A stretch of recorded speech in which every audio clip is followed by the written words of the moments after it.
साल की सबसे बड़ी एकादशी में से एक है निर्जला एकादशी, जो इस साल 18 जून मंगलवार के दिन पड़ रही है।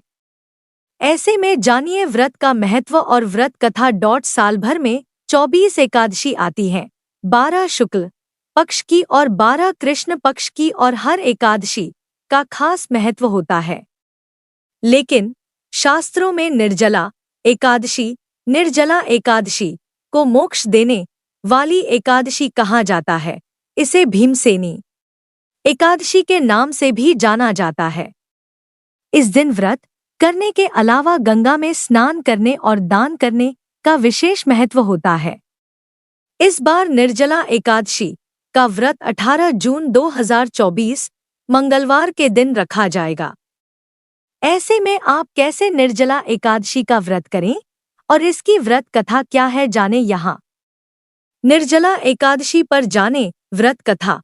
धार्मिक मान्यताओं के अनुसार जब वेदव्यास ने पांडवों को धर्म, अर्थ, कर्म और मोक्ष देने वाली एकादशी व्रत का संकल्प कराया था, तब युधिष्ठिर ने पूछा था, ज्येष्ठ मास के शुक्ल पक्ष में जो एकादशी है उसके बारे में विस्तार से बताइए। इस पर भगवान श्री कृष्ण ने कहा, हे राजन, इस बारे में परम धर्मात्मा व्यास जी बताएंगे। तब व्यास जी ने बताया, कृष्ण और शुक्ल पक्ष की एकादशी में भोजन नहीं किया जाता है और उसके अगले दिन द्वादश तिथि को स्नान करके पवित्र होकर फूलों से भगवान केशव की पूजा की जाती है। पहले ब्राह्मण को भोजन कराकर बाद में खुद भोजन किया जाता है। इस पर भीमसेन बोले, पितामह, मैं आपके सामने सच कहता हूँ, मुझसे एक बार भोजन करके भी व्रत नहीं किया जा सकता, तो फिर उपवास करके मैं कैसे रह सकता हूँ? मैं पूरे साल में केवल एक ही उपवास कर सकता हूँ जिससे स्वर्ग की प्राप्ति हो। अगर ऐसा कोई व्रत है तो बताएं।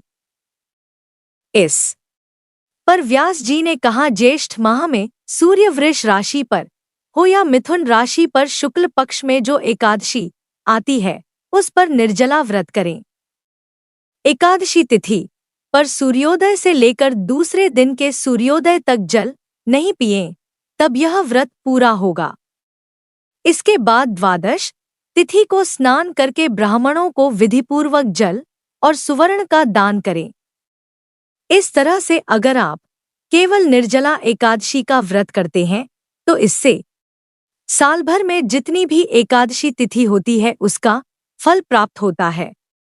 उन्होंने कहा कि जिस भी व्यक्ति ने श्री हरि लॉर्ड विष्णु की पूजा और रात में जागरण करते हुए इस निर्जला एकादशी का व्रत किया, उन्हें अपने साथ साथ पिछली 100 पीढ़ियों को और आने वाली 100 पीढ़ियों को भगवान वासुदेव के परम धाम में पहुंचा दिया है।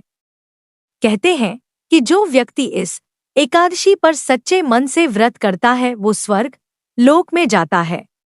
ब्राह्मणों को दान देने का महत्व।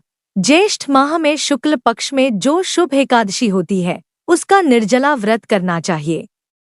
उस दिन ब्राह्मणों को शक्कर के साथ जल के घड़े दान करने चाहिए। ऐसा करने से मनुष्य भगवान विष्णु के समीप पहुंच सकता है। द्वादश तिथि को ब्राह्मणों का भोजन करने के बाद खुद भोजन ग्रहण करें। इस तरह से व्रत का संकल्प लेने से और व्रत एकादशी व्रत करने से सभी पापों का नाश हो जाता है।